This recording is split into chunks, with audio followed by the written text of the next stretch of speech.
warahmatullahi wabarakatuh. Salam dan bahagia Bapak dan Ibu guru hebat.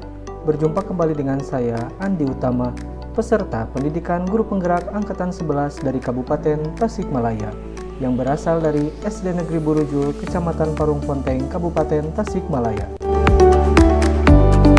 Pada video kali ini saya akan membahas terkait dengan demonstrasi kontekstual, yaitu penerapan segitiga restitusi dalam modul 1.4 tentang budaya positif. Praktik segitiga restitusi. Pengertian dari restitusi adalah proses menciptakan kondisi bagi murid untuk memperbaiki kesalahan mereka sehingga mereka bisa kembali pada kelompok dengan karakter lebih kuat. Restitusi bukan untuk menebus kesalahan. Restitusi adalah sebuah tawaran dan bukan paksaan. Restitusi fokus pada solusi. Selanjutnya, langkah-langkah restitusi. Langkah pertama yaitu menstabilkan identitas.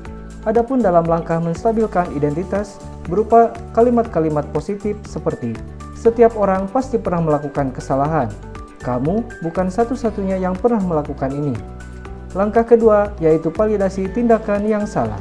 Adapun kalimat-kalimat positif dalam tahap validasi tindakan yang salah dengan contoh, kamu tentu punya alasan mengapa melakukan itu. Adakah cara yang lebih efektif untuk mendapatkan apa yang kamu butuhkan? Langkah ketiga yaitu menanyakan keyakinan. Dalam tahap menanyakan keyakinan, guru bisa membuat pertanyaan-pertanyaan positif seperti nilai-nilai apa yang telah kita sepakati atau kamu ingin menjadi orang yang seperti apa. Yang pertama, menstabilkan identitas. Menstabilkan identitas dilakukan berdasarkan prinsip bahwa membuat kesalahan adalah bagian dari proses pembelajaran yang nantinya akan menggeser identitas gagal ke arah identitas sukses. Langkah yang kedua yaitu validasi tindakan yang salah. Validasi tindakan yang salah dilakukan berdasarkan prinsip bahwa setiap perilaku berupaya memenuhi suatu kebutuhan tertentu sehingga guru atau orang tua akan bergeser dari pemikiran stimulus respon menjadi proaktif, serta akan lebih mengenali dan mengakui kebutuhan murid atau anak.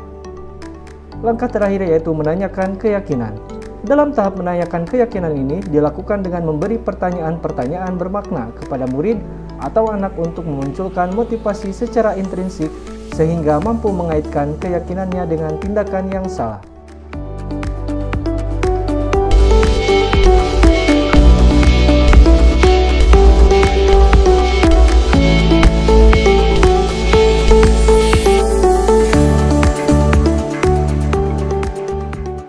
Adapun praktik penerapan segitiga restitusi yang dilakukan oleh saya yaitu dua skenario permasalahan atau kasus.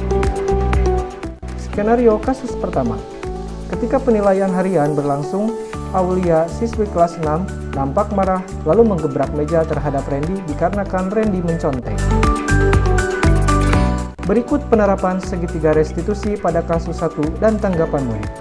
Selamat menyaksikan.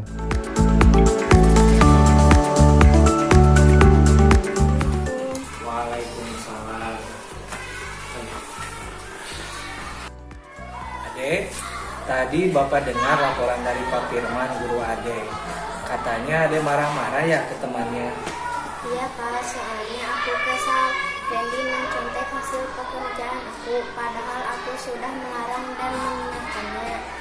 Oh iya, wajar lah kalau Ade marah dan kesal. Jika Bapak di posisi Ade, mungkin Bapak juga akan melakukan hal yang sama. Lalu, apa yang Ade lakukan ke Randy?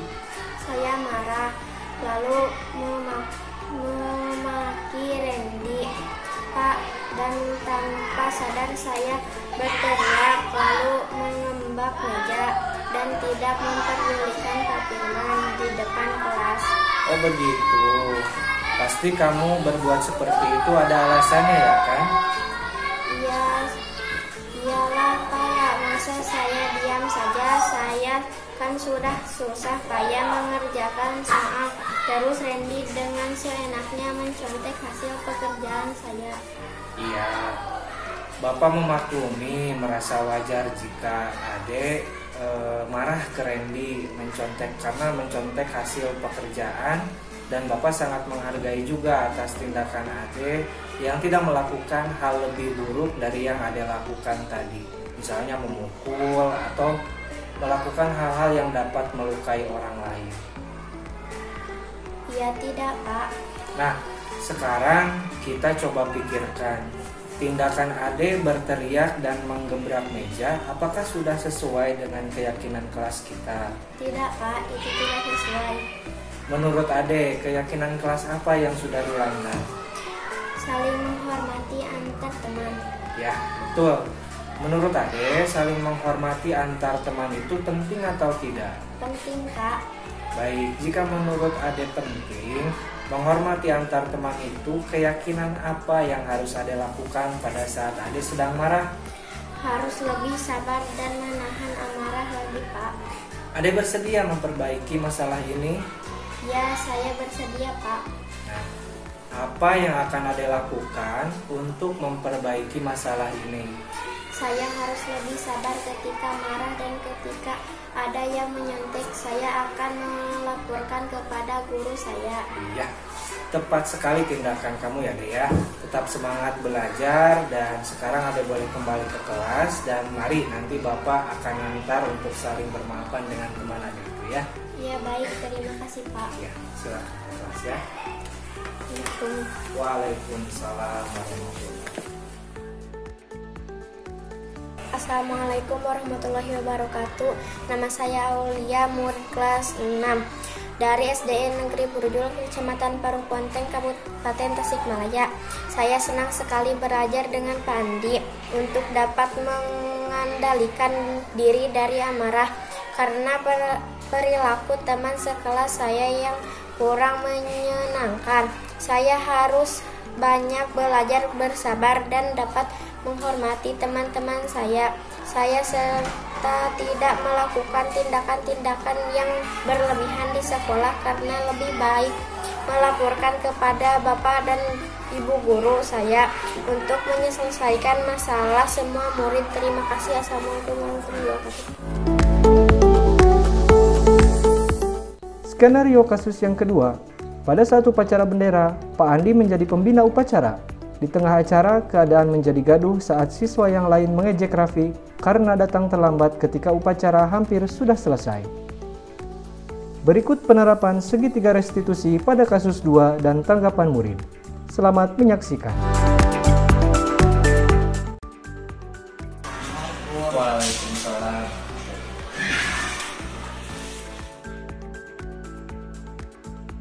Ya Raffi, tadi Bapak lihat Raffi datang terlambat ke sekolah ya? Iya, Pak.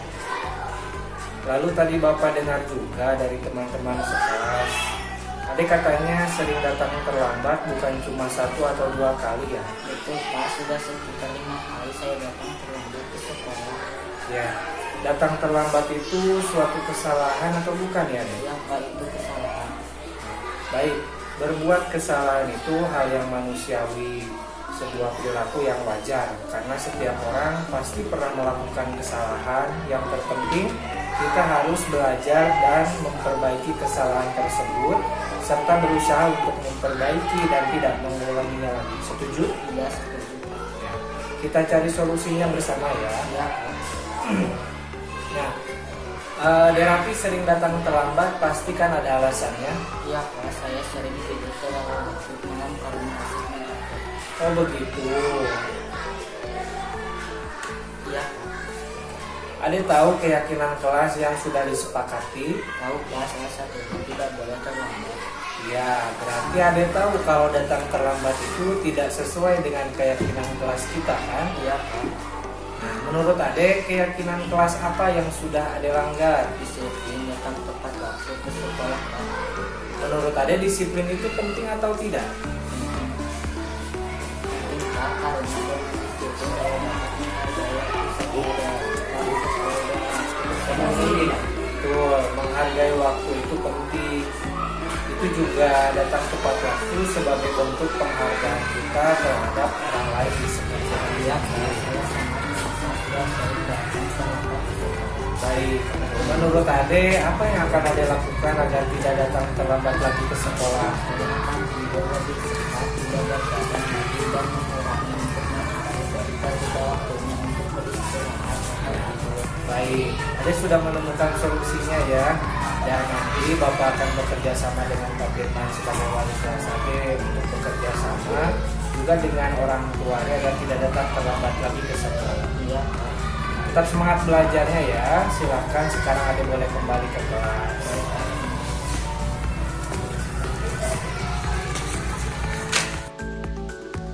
Assalamualaikum warahmatullahi wabarakatuh. Nama saya Rafi, murid kelas 6 dari SDN Borujul. Pertama saya ucapkan terima kasih kepada Pak Andi. Saya sudah mengajak saya berdiskusi dan mengobrol untuk menemui solusi dari kesalahan yang sudah saya perbuat.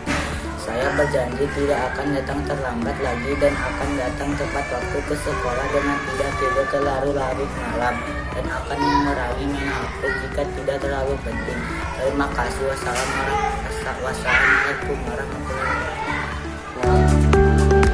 Kesimpulannya adalah penanganan kasus yang dilakukan oleh guru dengan menggunakan pendekatan segitiga restitusi diharapkan guru dapat memposisikannya sebagai manajer dengan mengajukan pertanyaan-pertanyaan bermakna yang membuat murid-murid menjadi lebih disiplin dan bertanggung jawab. Sekian pemaparan atau video dari saya, semoga bermanfaat bagi kita semua. Salam guru penggerak, semoga tergerak, lekas bergerak, mari menggerakkan. Billahi taufiq wal hidayah. Wassalamualaikum warahmatullahi wabarakatuh.